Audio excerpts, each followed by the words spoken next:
6 steps to how I started a multi-million pound business in my 20s. If you're a 20-something, you're in a uniquely powerful position to start a business.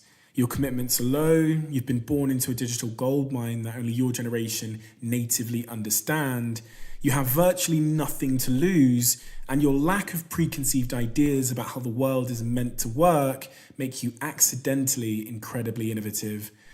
There is no better time to roll the dice and start your business, and here are 6 steps you should follow in order to have success in creating your own. Point number 1, pick an idea that works for you. One of the big misconceptions about starting a business is that you need to find something you enjoy doing and do more of that. Wrong. I mean, I love playing football, but I'm not good enough to play football professionally, and if I tried to pursue it as a career, I would undoubtedly fail. A surefire way to guarantee failure is by building a business around your weaknesses. So I play football as a hobby, but I build businesses around the things that come naturally to me and things that I enjoy doing. So public speaking, making videos, sales, social media, and marketing. You have to enjoy it, but you also have to be playing to your strengths. This is why self-awareness is vitally important for entrepreneurs. Self-awareness is having a clear perception of your personality, your strengths, your weaknesses, your thoughts, your beliefs, your motivations, and your emotions. Take some time to become more self-aware. If you're incredibly organized, start a virtual assistant business. If you're artistically creative, maybe a branding or design business is better suited to you. Point number 2, create your deck. Step 2 is to create your pitch deck. A pitch deck is a brief presentation, usually based on slides, that provides the reader with an overview of your business. It's often created using PowerPoint or Keynote, and I recommend keeping it as short as you possibly can, 10 to 15 slides max. Before your idea becomes a reality, you're going to have to tell hundreds or even thousands of people about it. Trying to explain your idea vocally or via Facebook Messenger or WhatsApp is dangerous. You'll miss key parts. You'll be long-winded, your idea will be misunderstood, and you'll not do your idea justice. And that's the most important thing. This deck is your chance to sit down and present your idea in all its glory and to give it its best possible chance of being understood and, more importantly, being valued. Point 3, launch fast. When it comes to launching businesses and products, good enough is perfect. Your job is to figure out the minimum viable product. This is the version of your product that has the minimum required value to satisfy your early adopters and to collect that maximum amount of validated learning about your customers with the least effort. Here's an example. If I wanted to start a t-shirt company, instead of spending years perfecting the design and building the best website to sell them on, you should take some basic sketches to a busy street corner before you launch and ask people for their thoughts. Another approach would be to put some images onto a web page and see which ones people click on the most.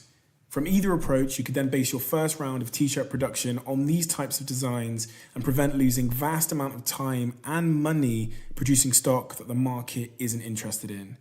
This is a strategy for iteratively learning about your customers, and it helps entrepreneurs start the process of learning as quickly as possible.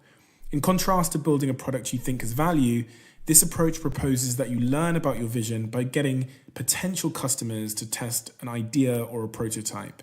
You then adapt your product based on the feedback collected, rather than investing a lot of time and money into a fully fledged product before you know whether the market gives a shit that it exists or not.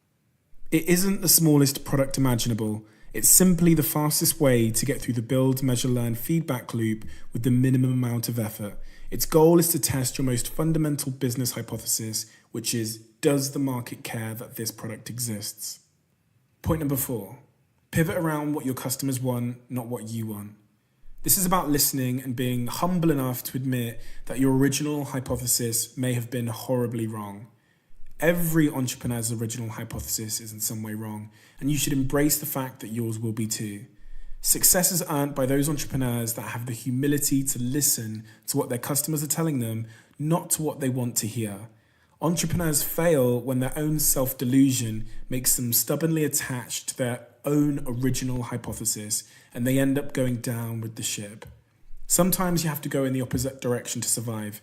Don't be romantic about the solution. You create the vision, you give it to your customers, and if you listen carefully, they'll correct it for you. Point number 5, outwork everybody you know. When it comes to succeeding as a young entrepreneur, there are so many elements that are down to luck and opportunity and timing and assumptions, and all of these things are out of your control. The one thing that can move the needle the most, that is completely in your control, is hard work. So do not allow this to be where you let yourself down. Let this be your advantage over everybody else. If you want to win, you must expect to work really fucking hard. And I don't mean a couple more hours, I mean 100-hour weeks, including weekends. And so if you're not willing to compromise work-life balance, then it probably isn't going to work out for you. The good news is, if you love it and you're obsessed about it like I am, it all feels like life. None of it feels so much like work. It's life balance. There's a famous quote that says, once you find something you love doing, you'll never have to work a day in your life. And that couldn't be more true about entrepreneurship. Point number 6, be patient, persistent, but not passive. Contrary to the way social media often makes it look, business success doesn't happen overnight, and it's certainly not easy. It takes years, for some decades, and for others, more than a lifetime. It's a product of failure, hard work, persistence, and more failure. There is a proverb that goes, all good things come to those that wait. It is a well-known saying which holds some truth, but I've come to learn it's a saying that is fundamentally incomplete. Waiting alone is not enough. Waiting is passive. Good things don't come to those who wait. Being passive is lazy. Passivity and patience are two completely different things. Patience, in this context, is the conviction to keep going when the going is hard, slow, and the rewards are nowhere in sight. I had to patiently fail for many, many years before I had any success, and most of the world's top entrepreneurs persistently and patiently failed their way to the top. So you need to adopt incredible impatience in the short term, in the day-to-day, but long term, be patient about the rewards. Thank you so much for watching, and I hope you enjoyed this list. If there are any topics you'd like me to make my next list video on, please let me know in the comment section below, and I'll make a video on the comment that gets the most thumbs up. Also, please subscribe to my channel for videos like this, but also for my daily vlog, which is shot every single day and comes out at 8 p.m. Turn on the post notifications, and if you comment within the first 30 minutes of the video going live, you can win some amazing prizes. Thank you so much, and I will see you again next time.